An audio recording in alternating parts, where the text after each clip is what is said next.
In celebration of the 100 years of the Honolulu Board of Realtors, this podcast focuses on connecting, empowering, and engaging the HBR community of real estate professionals by intertwining and showcasing the good work that has taken place in these 10 decades in the core areas of real estate industry, community, and the Honolulu Board of Realtors. Today, I have the privilege of sitting across Abe Lee, principal broker of Century 21 iProperties, Hawaii.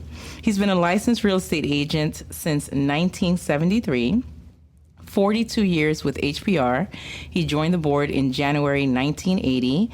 Of those 40 years of membership, there's also been 2 years of volunteer service with HBR, HAR, and NAR. Volunteer involvement has been nominating committee 2008, 2009, 2010. Board of director for 3-year term 2003 to 2008. Audit committee 2003. He mentors 127 agents at his firm and funded Abe Lee seminars in 1980, a real estate school for continuing education and pre-licensing courses. There is so much that you have done, and I've tried to capture it in just a few highlights. Welcome, Abe Lee. It's been an honor, a pleasure speaking to you offline, and I'm just eager to find out about everything. And I would like to start with your background. Well, thank you very much. Appreciate it. It's an honor to be here and to be considered one of the old guys at the board. And I guess that's the reason I'm here, okay? But I've been licensed for a long time and had a lot of different background in brokerage, development, teaching, project sales, you name it. I pretty much have done almost everything in real estate. I started off back in 1956. I came to Hawaii when I was 8 years old. So those of you that are doing the math, I'm 74 years old. Okay, so I must get that out of the way. And went to Honolulu Elementary School, where I spoke no English. My father was a professor at the University of Hawaii, teaching accounting. And he said, when you go to Honolulu and your students, friends ask you questions, just say, I don't know. So that was my first 3 English words I knew at Honolulu. Then I was going to go to Washington Intermediate, except my father said, you're taking a test, and you're going to go to this place called University High School. Had no idea what the heck it was. So I took the test. I guess I passed. And then I was there till 66 and graduated. Then went to University of Hawaii for a little while. Went to Korea for 2.5 years. And then came back, graduated from University of Hawaii with a degree in Asian Studies, which had nothing to do with real estate. So people ask, well, how the heck did you get into real estate? Because going to get a degree in Asian Studies was the fastest way to graduate from college. So I said, what the heck? Just finish college. Because my brother and sister finished. And of course, you know how Asian parents are. Professor and a teacher, and you got to get your degree. So I did. So I knew I was going to go into business somewhere. So in college, I started to do auto detailing. This is back in the 1960s now, okay? So I was doing auto detailing, and I'd put notices in the mailboxes of people in Kahala and say, hey, I'll pick up your car, wash and wax in Kaimiki, and bring it back. And I was charging about $25 back then, which was big money. And then one day, the post office calls me and says, hey, is this Abe Lee? I go, yeah. And they said, you're breaking the law. I said, what are you talking about? He said, well, you can't put stuff in the mailbox without a stamp on it. So there went my career in auto detailing. So I went then and bought fire extinguishers, and I went door to door in Kahala, same area, because I figured, hey, expensive homes, they got to protect their house, right? So I started to sell fire extinguishers, and I bought wholesale and sold retail. Then one day, a guy calls me up and says, hey, you sold my wife 3 fire extinguishers. She said I should hire you. So I said, who are you? I didn't know. She says, well, I run an insurance agency, and I want to meet with you. So I did. And he asked me what I was going to do. And I said, well, I'm going to work for IBM or Xerox or wear a white shirt and tie and, be part of corporate America. He says, well, have you ever thought about insurance? I said, no, I don't even know what the heck insurance does. So he convinced me that I should look at it. And I finally ended up at Connecticut Mutual Life Insurance, which is one of the top 3 insurance companies. So they had a draw back then. So you sold, they gave you $1,000 a month, and as long as you sold enough, then they keep you. or else you have to pay them back. Well, in 3 months, I sold a year's worth of insurance. So I was pretty good. Then I told my agent, I said, hey, I'm going to take off for a few months and get my real estate license. He goes, you can't do that. I said, why? I am out 9 months ahead of schedule. He says, well, we can't do that. I said, well, some of our agents, managers have licenses. Oh, they're grandfathered. I go, okay, so when do I turn in my 2-week resignation then? And I did. I resigned. Wow. Yeah, because I thought I was a free agent. Yeah. So I hooked up with a lady named Liz Baker. Now, if any of you know who Liz Baker is, you're really old. Okay? I was 24, 25 years old, and Liz was in her 60s. She put young girls to shame because she had high heels that were higher than the highest heels you could ever see in a young girl. And she had eyelashes that were black and gold. Wow. And if you fluttered her eyelashes, she'd fly. So, wonderful lady, just a character. Her husband developed real estate, and he did the Pavilion and the Jason and the Canal House. Now, these are old buildings. So she sold what he developed. And so I went around and said, hey, we're doing a project. Are you interested? Know anybody? And I had 8 buyers. They're all owner-occupants. So they gave first preference to owner-occupants. And so they're going around in a circle, and I was picking up every one of them, and the old ladies would go, stop already. I only have investors. So I was a top salesman for that project, wow. Canal House. So that's what got me started in real estate brokerage. I got to tell you, I don't even want to interrupt you. You're like an encyclopedia of all this information. I just want to soak it all in.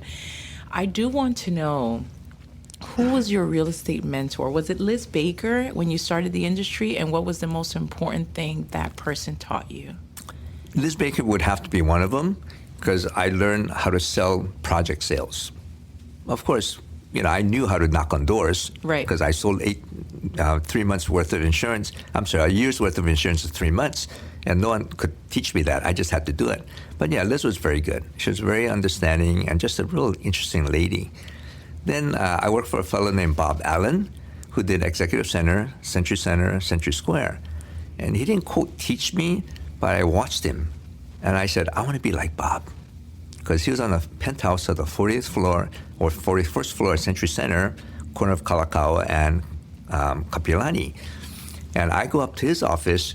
Here he is in bare feet, nice velour shirts that were like $50 back then, and he had a gorgeous secretary. I said, I want to have a view like this. I want to be like him. And I want to be like him. Of course, Bob did $80 million projects. I couldn't do that. So instead, I took excitement in doing 2-unit projects in Kamiki for $150,000, $200,000. Yeah. So that's how I got started in real estate development. And I've always enjoyed development because it's creating new product. Yes. And then, of course, I taught eventually, and I started teaching school in 1980. I also heard when you started talking about some of the price points, and for me it was like 200 what? Talk to me about how it's been for you to see. One thing is to talk about inflation. Another thing is to see it throughout the years. How has that been for you? What have you thought about how that's impacted Hawaii on all fronts? Well, it's all relative. Because when I was working, it was $1.25 an hour. Okay, gas was 25 cents. Yes. Hamburger was 10 cents. So, now the minimum salary wages are what, 15, 16 bucks? So it's gone up a lot. But yeah, it's been hard because the price of homes goes up faster than the rate of inflation. So people have had to work a lot of hours, 2 jobs, 3 jobs, to be able to afford a house in Hawaii. Yes. It's something different from the mainland. Yes. So I understand that. And I have clients that, work 2 or 3 jobs, don't see their kids, and their kids are key home kids because they just, don't see their parents. But that's what you got to do in Hawaii. Yeah. And it's funny because sometimes when you sit in a buyer's consultation, and you'll understand this better than me, you try to convey the message that inflation is real and it's here to stay. And I could imagine it would, and I'm going to throw myself out here, I could imagine it'd be a lot easier for you to convey that message than me, because it's like, I've been here, I've seen it, it's happening, and it's going to continue to happen. That leads me to the next question. What is your most meaningful memory of the time as an HBR member? I think there are several things that come to mind. One is, of course, you get to meet a lot of great realtors. Yes, absolutely. Yeah, and some of the nicest people you'll ever meet are at the board. Yeah, so I've made some really good friends with people that have been in real estate for 40, 50 years like me. And so that's been good. The other is, of course, the advent of technology and the MLS. We talked about this a little bit. We did, and it's fascinating. Yeah, because remember back in the day, we had those fat books that we got once every 2 weeks.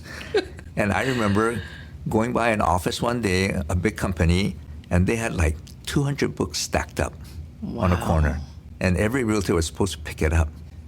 And then when you open the pages, the black ink didn't dry, so your hands were all black. I can't imagine. And then you're supposed to I made copies for clients, right, on a Xerox, okay? And the pictures came out black and white because it was black. I mean, you couldn't even see the darn pictures. And so that was really interesting. And now, of course, with computers, you go, what books? Right. What MLS books are you talking about? The previous podcast, we talked about maps, and I said, there was no GPS? Like, I couldn't imagine, right? I felt like it was foreign. But just hearing you talk about it also, it really gives me a great appreciation of how far this industry has come. And all of the advancement that has been, all the hard work, all the foundation that people like yourself have put in for people like me to then enjoy, right? Because it didn't happen overnight. Who has been the realtor that's influenced you? Now, it doesn't have to be someone, right, that's older. It could be someone that's young like myself. Frankly, there are a few. I've known a lot of great realtors that I've worked with. They're really helpful, and they're very cooperative. And our transactions were wonderful, no drama. And those are the ones that I remember a lot. And they're still in business, Yeah. And so, I mean, when you mention the old timers, they're really, really smart and they're very experienced. And those are the ones that I really look up to. And I talk to them and say, hey, can you help me with this? I still call realtors friends and say, hey, what happens in this situation? They'll call me, but I'll call them. Yes. So we still have a relationship that we can trust each other and talk to each other. And hopefully we'll get good, solid information that's correct. Because there's a lot of information that's not correct. That's beautiful. But that's beautiful that you guys have that. Yeah. As far as HBR, how can you describe being a part of HBR? How that's enabled you to find success as a realtor in your business over the years? Well, without a question, if you're in general brokerage and you're doing residential, you really cannot survive without the MLS. Agreed. Multiple listing service is it. Yes. And we use that all the time. And I use it all the time. And I show my clients on the computer now, on the big screen, these are the properties that are for sale. And these are in escrow. These are active. These are EN, or they're sold, withdrawn, or whatever. So that really helps a lot. Yeah. And so to me, that's one of the biggest pluses to be a member of the board, besides the fact that you meet a lot of great people. And also you have the Political Action Committee, the City Affairs Committee, which I sat on for a while. And they really do a lot of work with the City Council, just like HAR does with the legislature. So I appreciate those kinds of efforts. And the staff that has been at HBR have been wonderful people. Yes. Now, a lot of them have retired, I just found out. But hey, that goes with the times. But yeah, so to me, it's the MLS, it's the HBR, the political groups, just talking to other realtors and sharing information. And of course, the GMMs, their education seminars are wonderful. Absolutely. I totally agree. What's your favorite thing about mentoring and educating agents and first-time home buyers?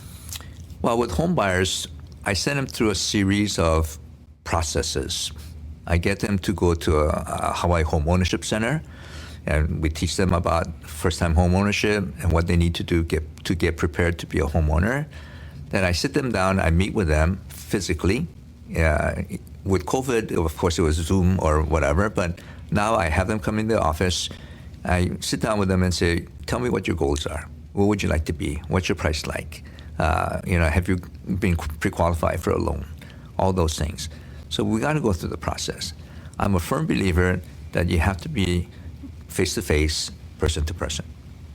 And even though some of the techies and millennials go, oh, you can do it with text and email and stuff, there's a fellow named Larry Kendall out of Fort Collins, Colorado, and he teaches a system called the Ninja Selling System. I'm a devotee of that system. And he says, real estate is a contact sport. You have to be face-to-face. Yes. And you should eat with them, break bread with them, and sit down with them and see what they want. What do they need? Yeah. And so I'm a firm believer that you got to do those things. And there's a process that goes through with that. So I try to teach the agents not just the technical stuff, but also the human relationship side. It's beautiful. Ever since I met you, I knew about you before coming in here, obviously, because you're an icon in the industry. But ever since I met you today, I noticed that you never stopped teaching. From the moment I met you, you were teaching. And I think that's beautiful. I'm going to send you a bill, by the way. No. Okay, you haven't taught it. And that leads me to this question. What is your favorite educational course to teach and why? I've written about 30 courses. Wow. CE classes. Anything from zoning, CPRs, permits, wills and trusts, and other things. Law and ethics, Core A and Core B, I've taught for decades. So I really enjoy teaching students about how they should conduct themselves in this business. That's one.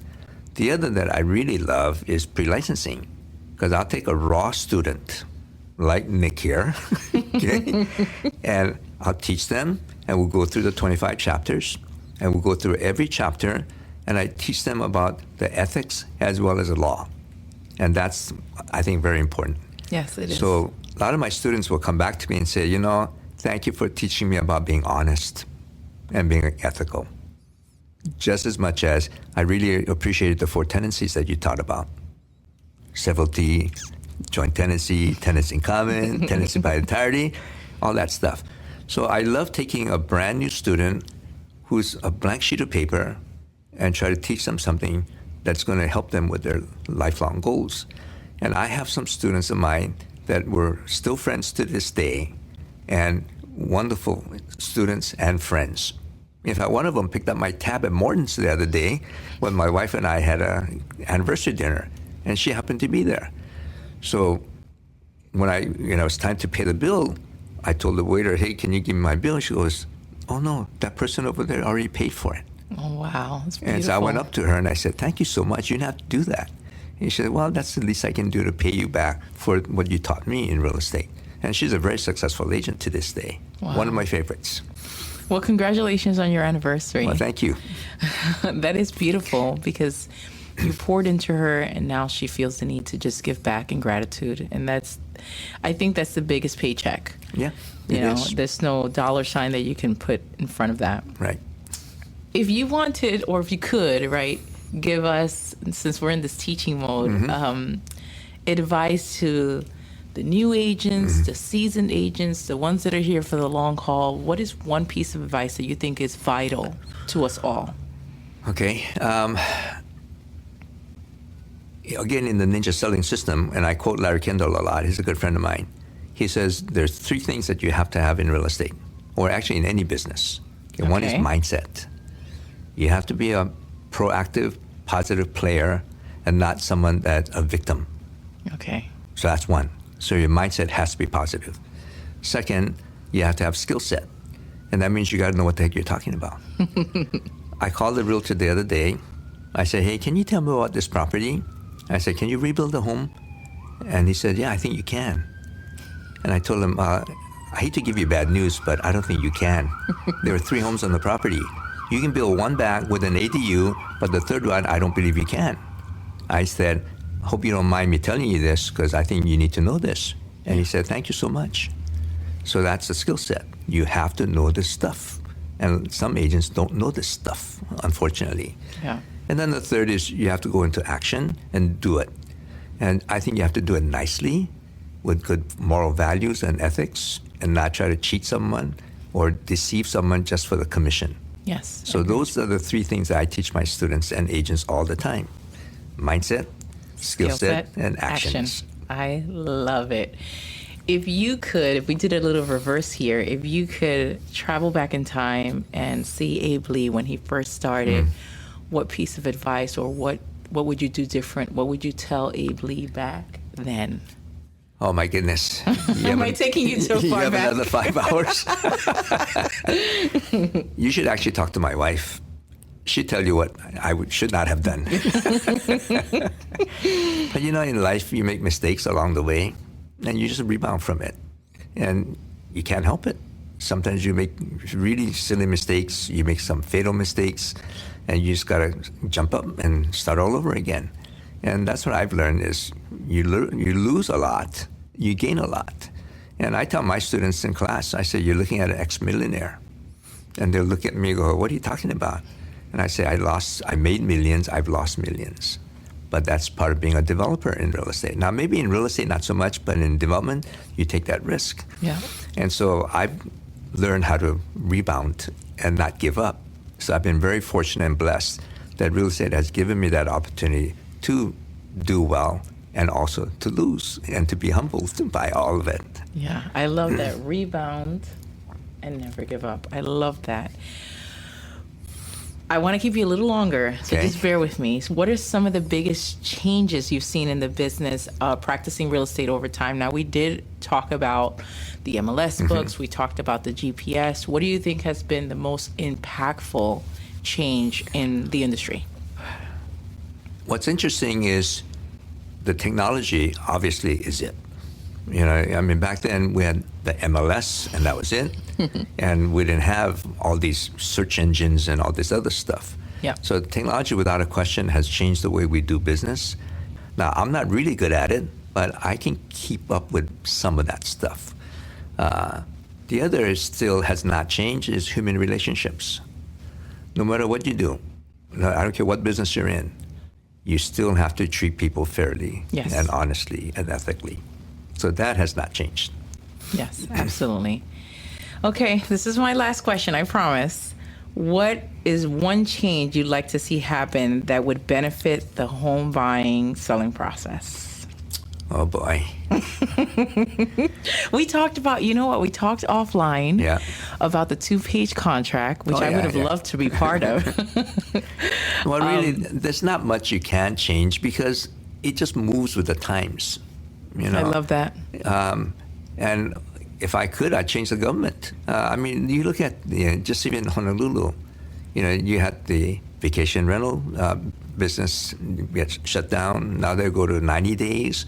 And now what's next, Yeah. And I'm not going to say whether I'm pro or anti, but the Board of Realtors has taken a position which I support. Yeah. But I'm not running for office, by the way. Okay? That was going to be my next question. I'm too old. But, we just have to learn to move with the times. And even though I'm 74 years old, my school has changed. It's morphed. Because when COVID came, I could have said, we're shutting down. But we moved to online webinars, live webinars, and independent study. Without technology, we couldn't have done that. Yes. So we've survived. Same thing with the school, with the sales. We didn't do open houses. We just couldn't. But we still could show it virtually. Yes. And then we could finally do a walkthrough with the masks on, washing our hands. But you just got to roll with the punches. And those that adapt will succeed. And those that don't adapt may have a hard time. Absolutely. I got to say, this has been, for me, I'm so privileged to be here. Your energy, your positivity, your teachings, just knowing that you've literally ran through the punches throughout all these years, all the changes, to be here in this room and to continue to do everything that you're doing is just a testament that everything's possible.